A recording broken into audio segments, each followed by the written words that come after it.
sorti les 3 voies. Ça c'est la 1 là qu'on voit. D'accord, ouais. La voie 1 c'est à 50, c'est ça? Ouais, 50 cm. 50 cm, ensuite 1 mètre et 1 mètre 50. La voie 1 et la voie 2 sont, au point de vue mathématique, vraiment très correspondantes avec une profondeur et une réalité. La voie 3 est plus écartée, plus lointaine. Ça c'est la voie 3. On a la confirmation d'un fossé.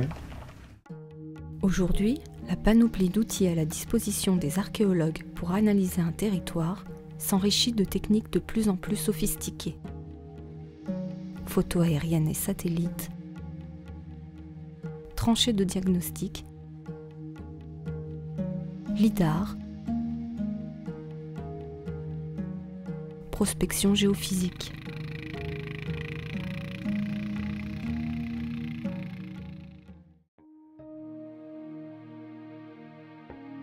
Il y a 4-5 ans, en faisant une prospection magnétique avec l'équipe Geocarta, nous étions arrivés à un résultat de 250 mètres carrés prospectés en une journée, ce qui évidemment rendait cette technique très vite inabordable pour les archéologues. C'est là qu'est née un petit peu l'idée de développer un projet spécifique sur quel pouvait être l'apport des prospections magnétiques en particulier à des photohistoriens, des gens qui s'intéressaient surtout aux fosses, aux poteaux, aux fossés, et qui ont d'énormes sites à prospecter. Des villes comme Librac qui font une centaine d'hectares, Beauviol, Nazium, ce sont des grands, très grands sites, pour lesquels évidemment une vie ne suffit pas. On a donc décidé de lancer un projet pour passer d'un système manuel et pédestre, donc très lent, à des systèmes tractés qui nous permettent de faire jusqu'à 10 hectares par jour, et donc de compléter très efficacement nos données de fouilles qui sont évidemment indispensables pour interpréter les résultats de ces scanners que sont les prospections géophysiques. Ce projet Celtec-Office de l'Agence nationale de la recherche a été porté par les chercheurs de l'UMR à Auroch de l'École normale supérieure en collaboration avec 3 autres équipes de recherche. Les équipes de l'INRAP qui travaillent en archéologie préventive, l'équipe d'Alain Tabag de l'UMR CISIS de Jussieu spécialisée dans la mise au point de nouvelles méthodes de prospection géophysique, et l'équipe de Geocarta qui développe des procédés de prospection géophysique à grande échelle. On a commencé dans la reconnaissance de sol pour l'agriculture. Dans un premier temps, les technologies n'étaient pas assez mûres, elles n'arrivaient à voir que des types de sols. L'archéologie a poussé les scientifiques à produire des outils pour voir les vestiges des murs.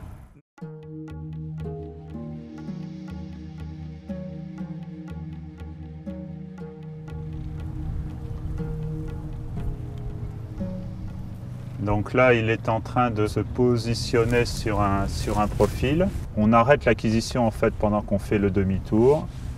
Il s'aligne et là, donc, il est parti. Il suit donc virtuellement la ligne qu'il voit à l'écran. Les prospections géophysiques sont des prospections qu'on appelle non destructives. Et il n'y a pas besoin en fait d'ouvrir le sol pour voir ce qui est dedans. On nous compare d'ailleurs souvent à des radiologues. Nous testons un prototype magnétique extrêmement sensible qui permet de visualiser les variations du champ magnétique terrestre. Celles qui nous intéressent, c'est les variations les plus superficielles dans les premiers mètres. C'est celles qui intéressent l'archéologie. Donc on va sélectionner d'une certaine façon le magnétisme juste de cette couche superficielle. Ce magnétisme va varier grâce à des variations donc, de différents paramètres. Ça peut être des particules ferreuses qui sont dans le sol. C'est la partie la plus importante du magnétisme. Après, il y a les magnétismes qu'on appelle des terres cuites, c'est-à-dire que quand il y a des amphores, et ici sur le site, il y a des concentrations totalement faramineuses d'amphores, on va pouvoir aussi détecter ces amoncellements donc, de structures. Et il y a un troisième type de magnétisme beaucoup plus faible, ce sont les anciens fossés, par exemple, les anciens trous de poteaux. Le magnétisme fait ressortir les structures en creux, fosses ou fossés, dont l'alignement dessine des limites de bâtiments ou d'emprises de sites archéologiques. Avec cette version tractée, il faut 1 minute pour faire un profil de 50 mètres, ce qui correspond par capteur à une mesure tous les 10 cm. C'est évidemment un chariot non magnétique, entièrement fait en matériaux composites. Ce chariot porte les capteurs. Là actuellement il y en a 2, ce sont les 2 barres verticales qui sont là. Et quand on remonte, on a un boîtier électronique qui s'occupe en fait de faire l'acquisition de toutes ces mesures. Et à partir de là, on va associer toutes ces mesures, qui sont donc en 2 dimensions, pour faire une carte standard, une carte généralement en noir et blanc, comme une radiographie. On peut faire abstraction de tous ces trucs un peu forts qui sont des renvois de basal. Par contre, tout ce qui est un petit peu plus clair, là, ouais, bah oui, justement, ce qui est blanc, c'est moins magnétique. Ouais, c'est moins magnétique et ça, c'est intéressant.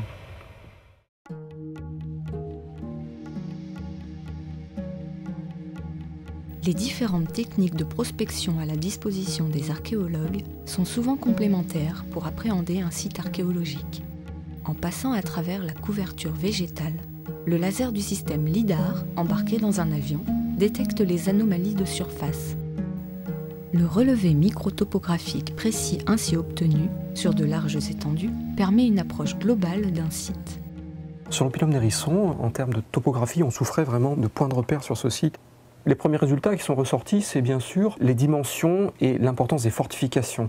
Et puis, la possibilité de bien dissocier ce qui est une anomalie naturelle de ce qui est artificiel. Il y a notamment sur les portions de remparts qui ont été étudiées à Hérisson, le LIDAR l'a démontré, des zones qui n'ont pas été fortifiées parce qu'elles l'étaient déjà naturellement, et d'autres qui ont été véritablement édifiées de main d'homme.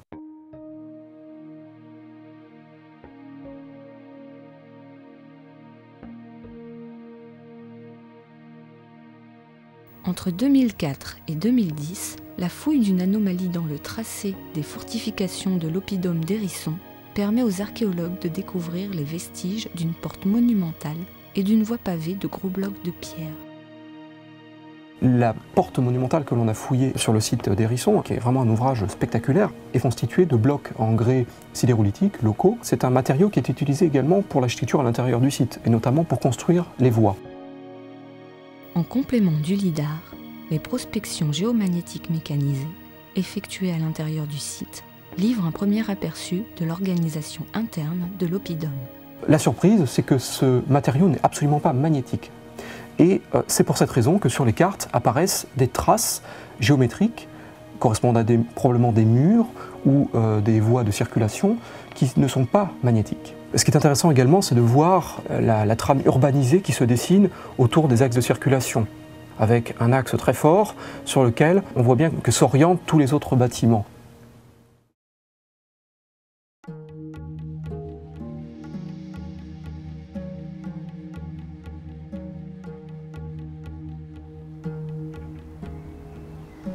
Les prospections ici s'inscrivent dans le cadre d'un programme qui est mené depuis plusieurs années. Nous abordons la dernière année de fouilles avant la publication du dernier état du sanctuaire. Et donc dans ce cadre-là, nous avons décidé de mener toute une série de prospections afin de déterminer s'il existait des vestiges antérieurs à cet édifice.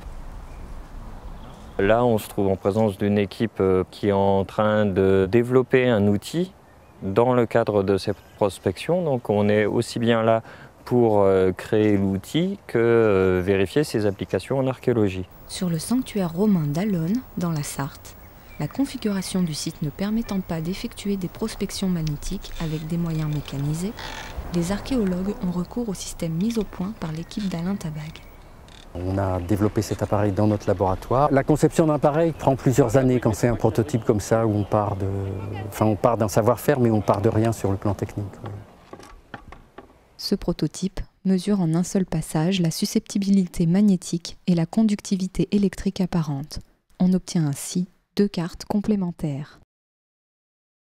C'est un peu lent, mais enfin, c'est à la fois méthodique et puis lent. Voilà. Donc il faut être patient, mais ça marche. Ce système plus léger permet ainsi de sonder le sous-sol entre les vestiges des murs romains à la recherche de vestiges plus anciens d'époque gauloise. Autour du sanctuaire romain d'Allonnes, des prospections plus vastes ont également été réalisées à l'aide de moyens mécanisés. Les résultats obtenus permettent de raisonner à plus grande échelle.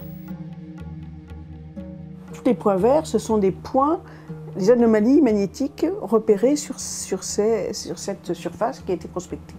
Donc cet espace qui officiellement est vide se retrouve avec un grand double enclos ici, un deuxième là, un troisième là, un quatrième ici. des impacts extrêmement nombreux dans cette partie ici. Certains éléments du cadastre napoléonien sont apparus très nettement, et même des modifications du cadastre napoléonien entre la réponse magnétique et la réponse actuelle. Aujourd'hui, je pense que beaucoup d'archéologues qui ont touché à ces techniques parlent d'archéologie chirurgicale. On est capable, grâce à ces détections, notamment géomagnétiques ou électriques, d'aller fouiller à l'emplacement exact des vestiges. Cela pourrait d'ailleurs avoir une réelle incidence sur ce qu'on appelle l'archéologie préventive, l'archéologie des grands travaux.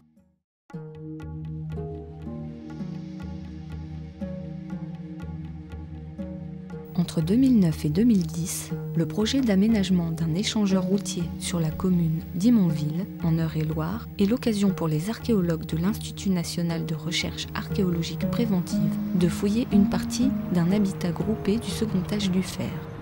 L'intérêt de prospecter là, ça nous permet d'avoir quelques réponses sur des points de détail, comme est-ce que l'enceinte continue de l'autre côté ou pas. Donc sur les éléments d'organisation spatiale, on peut avoir des réponses.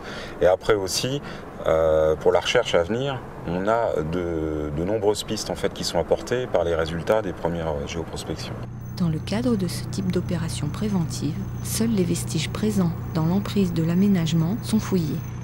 Les archéologues n'ont ainsi qu'une vision partielle et tronquée du site découvert. Le recours aux prospections géophysiques devient alors un précieux complément de la fouille. Par la suite, les résultats de ces prospections géophysiques peuvent également s'avérer précieux pour envisager une extension de l'exploration du site dans le cadre d'une opération d'archéologie programmée.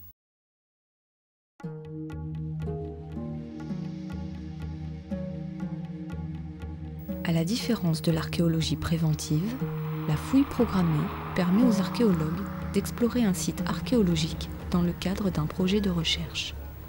Le site de Batilly, dans le Loiret, était connu des archéologues depuis longtemps grâce aux prospections aériennes.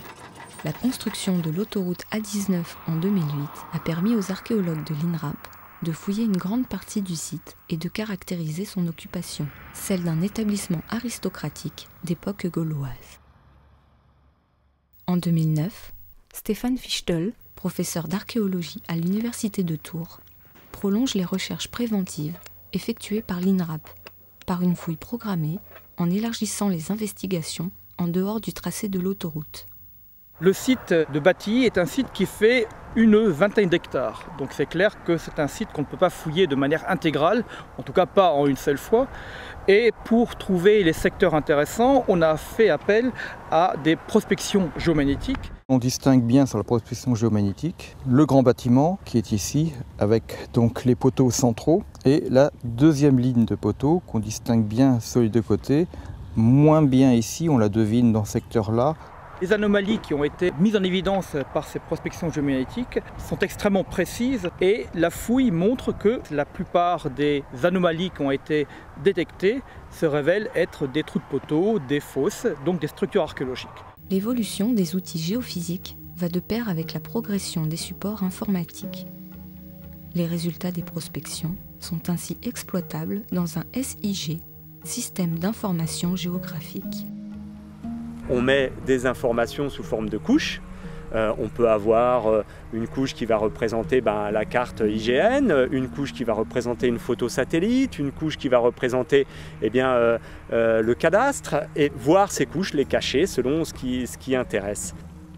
Ici, nous avons un fond de carte topographique qui est le fond Google standard, et on voit donc le projet de l'autoroute, la 19, qui à l'époque de la photographie de Google n'était pas encore construit.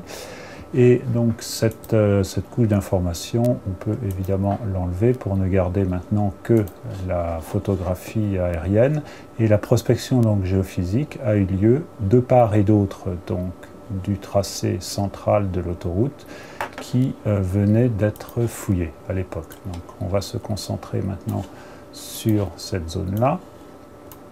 Au niveau de la fouille sur la 19, donc on a effectivement la bordure externe de cet établissement ici, avec plusieurs bâtiments, et cette portion-là qui n'a pas été fouillée. Et on voit de façon très claire que le bâtiment qu'on a trouvé et signalé avec ces trous de poteaux est dans l'alignement parfait de ce qui a été trouvé dans les fouilles de l'autoroute ici. Donc on est en présence en fait d'un bâtiment certainement du même type, bien qu'un petit peu plus grand que les bâtiments qui sont là. Et on voit donc l'intérêt ici de mettre sur le même plan les résultats des fouilles, donc sur l'autoroute, et ce qui a été fait en prospection géophysique à côté. En 2011, la poursuite des fouilles programmées sur le site de Batilly permet une découverte intéressante sur un secteur qui apparaissait de manière anormale en prospection magnétique. On a un niveau de sol empierré avec des lieux de circulation, des restes d'amphores écrasés au sol qui ont été retrouvés.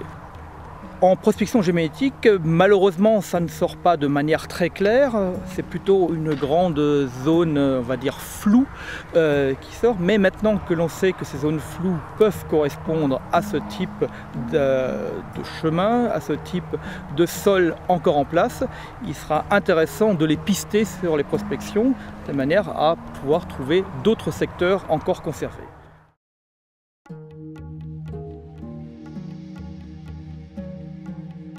Sur la commune de Menez-Planche, dans l'Indre, le petit site fortifié dit du camp de Cornille fait l'objet d'une fouille programmée depuis 2000. C'est une petite fortification de l'âge du fer qui complète la vision classique que l'on a des 20 villes bituriges dont parle César. Ici, on est dans un cas un peu particulier.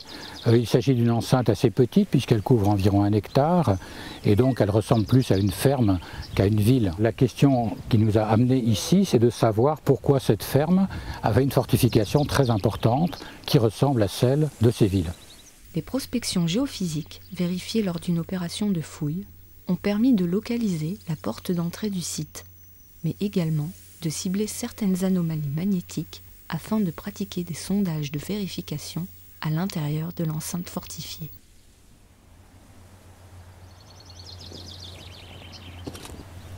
Alors nous avons ouvert ce sondage à un endroit où la prospection géophysique révélait 2 traces fortement magnétiques et assez petites, de l'ordre de 1 mètre carré, et on est tombé effectivement exactement dessus. Il s'agit de structures brûlées, creusées dans le calcaire, avec des colorations rouges et grises qui correspondent tout à fait de l'argile brûlée. Les datations au carbone 14 de ces fours métallurgiques au IVe siècle avant notre ère montrent une importante activité sidérurgique sur le site bien avant l'implantation de la fortification, au 1er siècle avant. Cet exemple montre à la fois l'intérêt des prospections et leurs limites. La fouille reste indispensable pour comprendre et dater les structures. Elle seule permettra de préciser la contemporanéité ou non des autres batteries de fours révélées par la prospection, ou si, au contraire, ce travail du fer se poursuit à l'époque de la fortification du site. Sur le site de Gondol, dans le Puy-de-Dôme, des prospections magnétiques ont été réalisées entre 2 campagnes de fouilles. La détection a donc pu également se faire sur des zones déjà fouillées, permettant ainsi d'établir un référentiel des anomalies. Voilà un petit peu ce que ça peut donner. Des grandes caves ou sous-sols qui apparaissent en plus clair, et puis des structures de cuisson qui apparaissent souvent noires, et des structures fossoyées, plus discrètes. On a utilisé ce référentiel pour un petit peu interpréter toutes les anomalies qui ont été perçues par prospection magnétique sur le reste de la parcelle, soit un peu plus de 3 hectares. Donc si on interprète à partir du référentiel bâti les anomalies géomagnétiques, on arrive à ça avec des grandes structures rectangulaires carrées vertes qui semblent être des caves, des structures bleues qui peuvent être des fosses, des puits, etc. Et des petits ronds oranges qui pourraient être des fours, donc notamment ce petit groupe-là qui est très intéressant parce qu'on l'a retrouvé en fouille. La confirmation par la fouille de la présence de fours de cuisson à l'emplacement précis d'anomalies magnétiques visibles lors de la prospection permet d'affiner encore ce référentiel. Toutes ces informations, également croisées avec les données des prospections aériennes, permettent ainsi d'obtenir une vision plus large de l'occupation du site. On a l'ensemble des données archéologiques sur le site de Gondol. Alors, visuellement, on voit le rempart sans problème, la voie principale de l'oppidum. Puis cette zone-là qui est connue grâce aux prospections aériennes. Cette zone-ci qui est plutôt à vocation funéraire et religieuse, qui est connue essentiellement par les travaux de prospection mécanique. Et puis cette zone-là sur laquelle a eu lieu la fouille. Donc l'espace qui est fouillé, qui est ici, où on a une densité de vestiges relativement importante. Et puis autour sont les données de prospection aérienne et géomagnétique. Donc ça donne à minima une idée de ce à quoi pouvait ressembler cette partie-là du site de Gondole. La partie la mieux documentée étant celle-ci, la partie fouillée. Alors la liaison entre la prospection géophysique et la fouille est quelque chose d'extrêmement utile parce qu'on peut extrapoler sans partir dans des digressions dans l'imagination grâce à ces documents. La fouille ayant vérifié la nature et si possible la datation des traces géophysiques, on peut extrapoler à partir du sondage et dans des zones qui vont être détruites ou des zones qui ne sont pas accessibles pour différentes raisons, on peut étendre les conclusions de la fouille et de cette façon avoir une vision beaucoup plus globale, beaucoup plus cohérente. Si les méthodes de prospection géophysique sont désormais de précieux outils à la disposition des archéologues pour appréhender le territoire à une autre échelle, celle de la globalité du site et de l'intrasite, elles ne remplaceront jamais la fouille, car pour comprendre un site, il faut pouvoir le dater, comprendre son évolution. Et pour cela, il n'existe qu'une seule méthode, la fouille.